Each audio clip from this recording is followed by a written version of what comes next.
come on up here, walk right over here, be able to ask your questions. Feel free to do that now, because once the panel starts, people always get a little bit nervous, don't be shy. Welcome to get a stand right over here to ask any questions. But before we get started,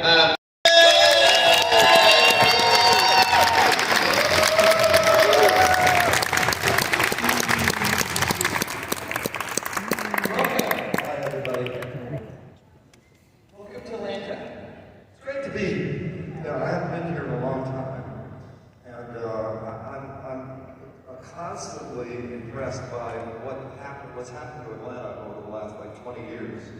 And I've been coming here kind of on and off. I think I shot a movie here, a TV movie here.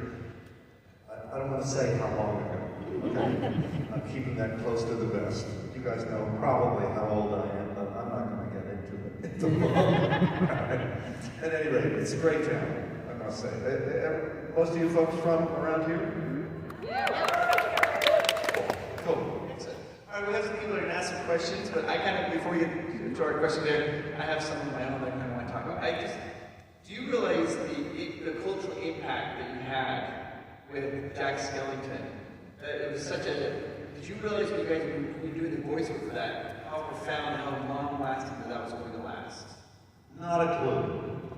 No. I mean, I don't think, probably when you talk to any actor who's been in a movie that's popular, if you ask them when they started rehearsals, or if they rehearsed, if they started work on the movie, if it was going to be a sort of cultural touchstone, something that people watch forever and ever, and they would probably tell you no, and that's my answer.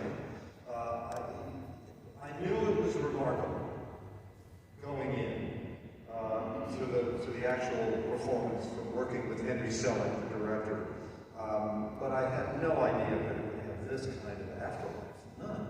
And pretty much the same thing with Princess Bride. Yeah. Same thing. Movies that started off okay. Princess Bride did reasonably well when it came out. Nightmare Before Christmas did pretty well when it came out. But just the fact that they have not only endured, but that people are, dedicating rooms in their homes to right? I'm sure if you don't, you know people who do. Who at Halloween decorate their homes with Nightmare Before Christmas themes, who dress up like Prince Humperdinck and Carrie Ellis and the Robin Wright, whatever. It's an extraordinary phenomenon, but it's also a testament to the fact that these are enduring works. I think she's got a Fright Night shirt on. Fun, actually. Interesting that you wouldn't think that working on a movie that had very serious content, vampires and people dying, but it was a lot of fun. A lot of it was because the cast they're still friends. We're all friends. We see each other whenever we can. If and all of us are there, we go out to dinner together. It's a real kind of, we bonded shooting a movie because they're all very smart people. They're all, particularly a couple of them, William Ragsdale is one of the funniest human beings alive. Jonathan Stark came from improv, so he's a very funny guy. Amanda Burst, the same thing. And Tom Holland, our director, and Roddy McDowell, rest his soul. A wonderful person, and we had a wonderful time shooting the movie. The set was very lighthearted, and at the same time collaborative, because Tom Holland, the director, used to be an actor.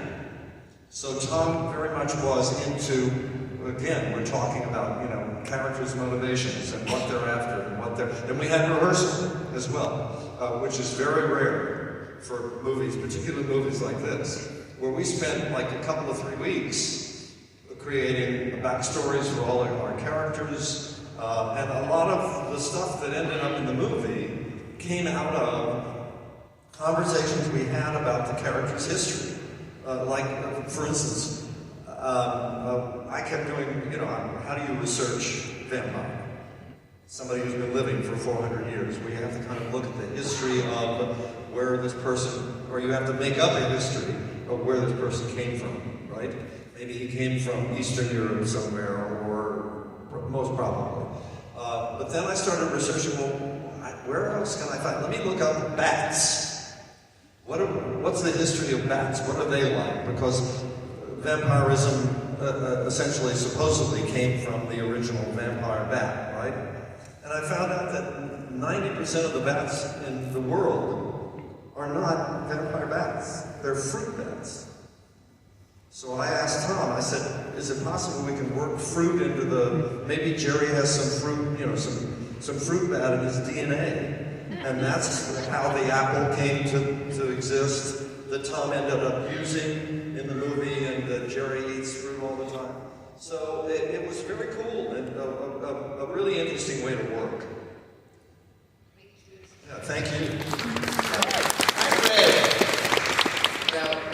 When you were in high school, you were in a band. Oh yeah. Teen Tones or something? Yeah. You were a drummer. Over again. All right, let's do this scene, and let's start with this line. You do that line, and the director says, try it this way. Or he tells you exactly how he wants it to be said. And then maybe he'll say, okay, now try it 3 different ways, just go. And then the director, who has the physical layout and the scene in his head, then chooses the take he wants, and then he puts them all together, and then he feeds the sound, to the dialogue, to the animators, and he's supervising all this, right? And they create the scene. And literally they made something like 11 seconds of film, of actual, narrative film a week on that movie. So it took 2 years. And to a certain extent, I guess, they didn't film me while I was doing the dialogue. They do that very often for animators, where they'll shoot video of the actors in the studio running the lines, so that the animators have an idea of what the facial expressions are like, what happened. But with stop motion, it's very different, because there's no physical flow to the actual stop motion. There is in the animation process of the visual animation. That's a long answer to your question. Is that Good enough. you can't help but have something from the actor in the character. Yeah. But as far as I know, it was not intentional on my part. I just went in and basically, this is my interpretation. Do with it what you will. Well, you did a fantastic job. It's a fantastic character. I think that people identify with him so much because he's looking for something. Yeah, He's exactly. looking for something. I think that people can identify with that because it's, even though sometimes you have what you think you want, you're still like, I'm missing something's life. I think that was so well represented in the film. Well, and we all identify with that, right? I mean, we all have things in our life where we think, oh, wow, my life this is my life. More stories and get an autograph. Have a chance. One more time, guys. Please turn applause for this.